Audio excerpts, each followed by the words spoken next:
saya sampai merinding. Terus doa leluhur kita sampai leluhur Indonesia, doa leluhur kita sampai Nabi Adam. Wah, luar biasa. Kemudian saudara saya, sahabat saya, sesepuh saya, Pak Guru Wardoyo, alhamdulillah perwakilan dari Enpas. Pak Alek, saudara saya di sana. Nanti tak apalin namanya satu persatu. Pokoknya Bapak Ibu sekalian, Ustadz Kiki, terima kasih. Yang belum saya hafalin mohon maaf. Intinya tidak mengurangi rasa hormat saya, semuanya saya hormati. Adik-adik tercinta yang saya cintai, mohon maaf. Seperti biasa, sebelum saya lanjutkan, saya mau tahu siapa yang tahu obat sakit hati. Ayo, obat sakit hati ada berapa dan obat sakit hati itu apa? Siapa yang bisa ke depan? Nanti saya kasih tahu satu amplop obat sakit hati. Ayo, ibu-ibu juga boleh satu amplop tapi ya. Ayo, yang tahu obat sakit hati maju ke depan, karena ini berlian hati suci loh. Ada siapa? Boleh, ibu-ibu juga boleh. Obat sakit hati yang tahu ke depan, karena ini berlian hati suci. Yang tahu obat sakit hati, ayo ke depan. Loh, berarti belum tahu obat sakit hati ya di sini. Ada yang tahu nggak? Kalau nggak ada, saya panggil. Obat sakit hati loh. Loh, belum tahu. Semua yang ada belum tahu. Boleh, ibu-ibu juga boleh. Satu amplop obat sakit hati. Belum tahu semuanya ya? Oh, obat sakit hati. Ada yang tahu? Boleh. Dari sini boleh. Dari sini boleh. Maju ke depan. Obat sakit hati. Oh, ini penting. Kemarin saya melerai orang berantem. Ini luka 3 cm. Melerai malah saya dikipatin, akhirnya berdarah. Saya tentoplas atas izin Allah 4 hari kering. Sini kering, udah kering. 4 hari, 5 hari. Gara-gara melerai orang sakit. Kalau sakit badan ada obatnya. Pakai dokter, lantaran yang lain ada, sarananya ada, atau wasilahnya ada. Betul kan? Kalau sakit kita lantarannya ke dokter, Allah yang obatin, tapi lantarannya ke dokter. Kalau obat sakit hati, siapa dokternya? Ini belum ada yang tahu. Belum ada. Hah? Ya wes, ini ke depan. Nah. Ya, tempat ya. Obat sakit hati itu ada 5 perkaranya. Sing siji maca Quran dan maknane, ya. Atau baca Quran dan maknanya. Ya, terus. Wah. Anu sing loro nomor kedua, sholat malam dirikanlah. Nah, terus. Nomor 3, berkumpul dengan orang soleh.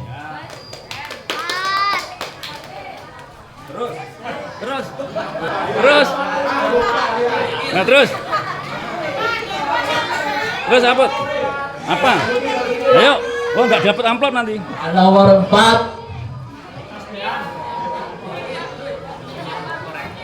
Ayo. Nomor keempat, zikir sepanjang malam itu. Nah, itu nomor 5. Itu ya nomor 5. Nomor 4-nya. Ayo.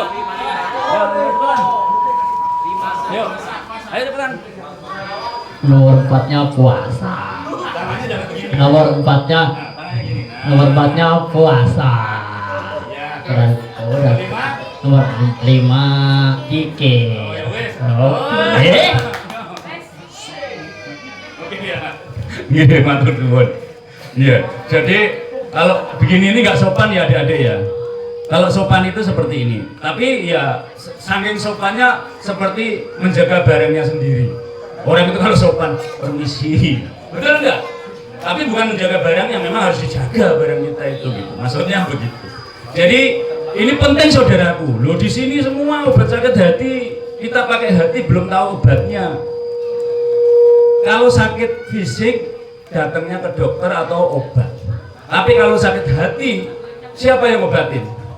Dirinya sendiri. Betul nggak? Ada 5 tuh obat sakit hati. Ini penting dari kecil sampai nanti akhir dewasa harus hafal obat sakit hati. Karena kalau lagi sakit hati nanti bingung obatnya loh kalau nggak bisa ngobatin sendiri. Makanya ini Pak D ya, Pak D Poleng, Mas Poleng aja Mas Poleng ya. Mas Poleng punya gagasan pengen kembalinya PMP ke kurikulum. Pengen kembalinya PMP ke kurikulum. Pendidikan moral Pancasila. Moral itu apa? Moral apa? Moral perilaku, kebaikan dan seterusnya itu dikembalikan lagi PMP. Kemudian ditambah ilmu pendidikan hati. Ilmu pendidikan hati ini di kurikulum tidak ada.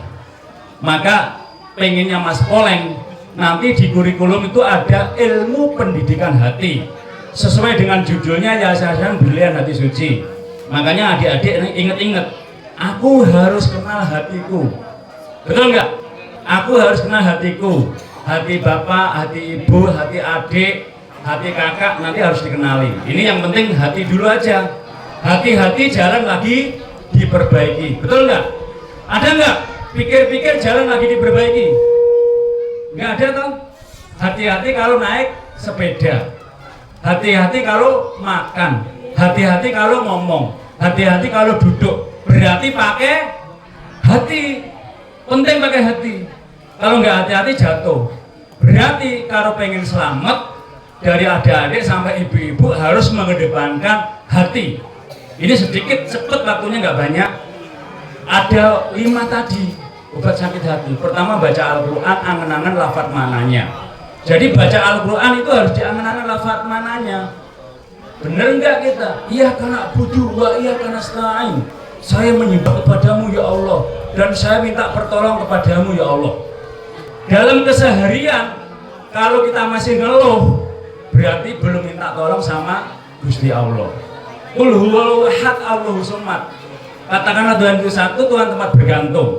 Kalau ada masalah berarti minta tolongnya sama Gusti Allah. Jadi adik-adik sampai ibu-ibunya kalau ada masalah apapun libatkan Gusti Allah dalam setiap persoalan. Masalahnya apapun itu, nggak boleh ngeluh lagi. Jadi apapun bilang, ya Allah hamba mohon duit. Nanti duit datang. Ya Allah saya mohon kerjaan. Nanti kerjaan datang. Sungguh-sungguh. Doanya istajib lakum. Doanya butuh sungguh-sungguh. Kalau doanya cuma 5 menit enggak, belum dikabulkan. Doa yang sungguh-sungguh itu sampai setengah jam, sampai 1 jam. Sungguh-sungguh, ya Allah, hamba mohon duit banyak, enggak apa-apa. Ya Allah, hamba mohon sukses. Ya Allah, hamba mohon maju. Buktikan. Dan tidak ada doa yang tidak dikabulkan. Semua doa dikabulkan selama sungguh-sungguh. Nah ini pentingnya itu. Ya setelah baca Al-Quran, pengen jadi juara 1 enggak adik-adik? Rahasianya Mas Poleng dulu juara 1, sekolah nggak bayar. Benar, sekolah nggak bayar dulu saya. Rahasianya setiap habis sholat 5 waktu baca Al-Quran. Jos nggak? Buktikan. Coba, aku tak ingin membuktikan kata-kata Mas Poleng. Habis sholat 5 waktu saya baca Al-Quran. Kalau perlu tambah lagi, setiap saya nganggur baca Al-Quran. Setiap saya nganggur baca Al-Quran. Saya juara 1. Betul itu ada, piagamnya ada. Karena habis sholat 5 waktu baca Al-Quran. Terus orang yang baca Al-Quran sampai ke umur saya gitu, itu minnya nggak banyak, masih bisa dikurangi dari min. Tahu tak min ya? Walaupun udah tua masih kelihatan. Orang yang sering baca Al-Quran itu minnya dikurangi. Artinya nggak banyak minnya hanya sedikit. Itu yang baca Al-Quran. Terus kalau orang yang baca Al-Quran napasnya longgar. Jadi makanya penting sekali ya baca Al-Quran angan-angan lafaz mananya. Contoh ini, Bismillahirrohmanirrohim. Secara saya diucapkan di lisan. Bismillahirrohmanirrohim, Gusti Allah itu kasih sayang. Kita juga harus kasih sayang. Seperti Brilian Hati Suci ini membuktikan kasih sayangnya. Itu namanya thoriqoh. Tapi ini bukan untuk adik-adik, untuk ibu-ibu. Kalau adik-adik, Bismillahirrohmanirrohim, dengan menyebut nama Allah yang Maha Pengasih Penyayang adik-adik. Tapi kalau ibu-ibu yang di sana praktek, saya harus kasih dan sayang.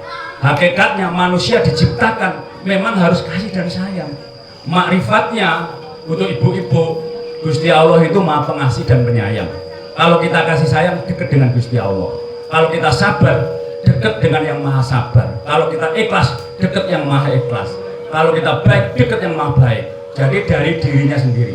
Kemudian kedua tadi apa?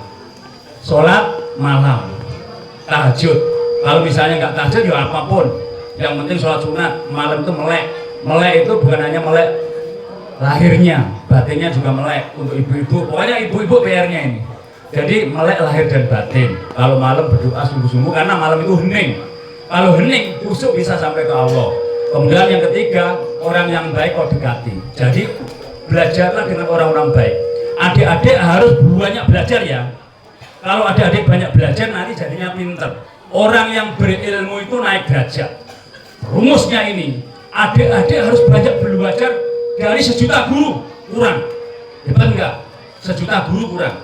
Banyak belajar dari semua dipelajari guru kita. Setelah pinter nanti akan naik derajat. Karena orang yang pinter naik derajat. Kebalikannya, orang yang enggan ilmu pengetahuan hukumannya berat.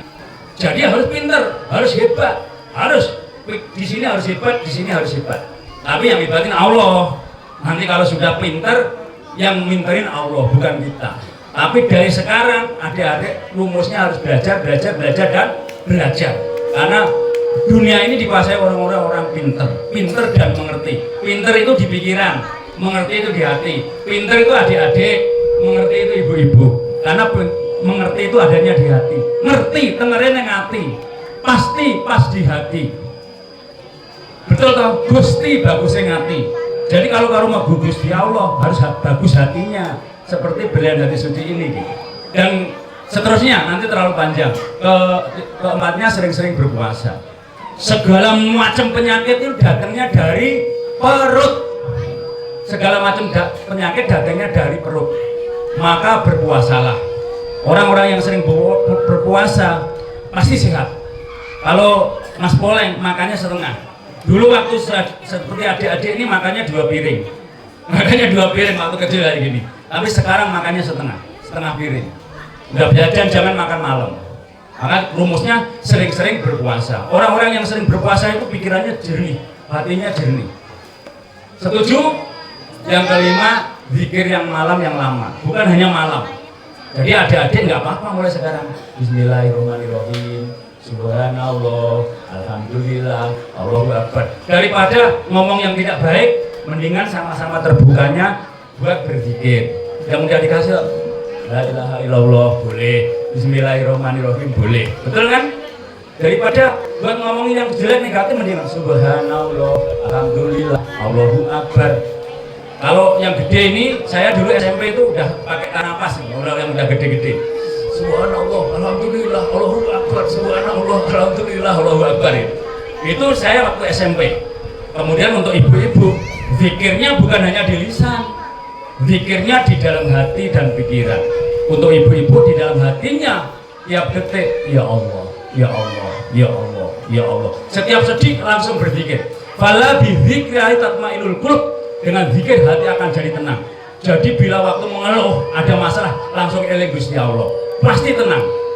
Pasti itu. Kalau lagi sedih, ya Allah, ya Allah, ya Allah, ya Allah, ya Allah. Nggak punya duit, ya Allah, ya Allah, ya Allah. Nanti duit datang sendiri. Kenapa?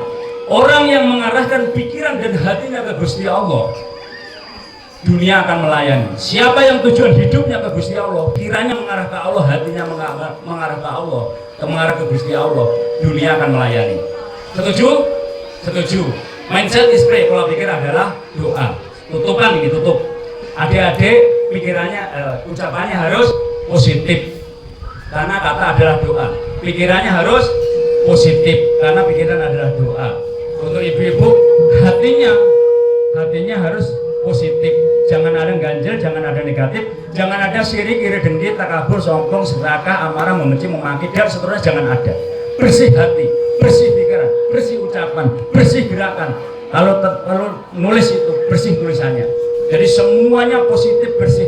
Yakin setelah itu apapun yang kita batin Allah siapkan. Gusti Allah akan siapkan. Siapa yang tujuan hidupnya Gusti Allah, dunia yang melayani kita. Jadi enak. Mungkin itu aja. Karena waktu, bila ada salah dan kurangnya minta maaf. Bila taufik hidayah, wassalamualaikum warahmatullahi wabarakatuh. Adik-adik, semangat! Semangat! Semangat! Saya sukses! Saya sukses. Saya maju! Saya maju. Saya dijaga Allah! Saya dilindungi Gusti Allah. Saya diberkahi Allah. Amin. Pasti yakin ya. Nggih, matur suwun rahayu. Terima kasih kepada Mas Agus Poleng yang telah memberikan sepatah dua patah katanya dari budayawan. Seperti biasa ya, kita berbaris dulu, berdiri, berbaris. Berdiri dulu. Ya. Bekas minumnya disingkirkan dulu. Bekas minumnya. Marawis. Marawis. Salawat Jibril. Sallallahu. Seperti biasa, mohon bantuannya. Bu Ketua gimana nih?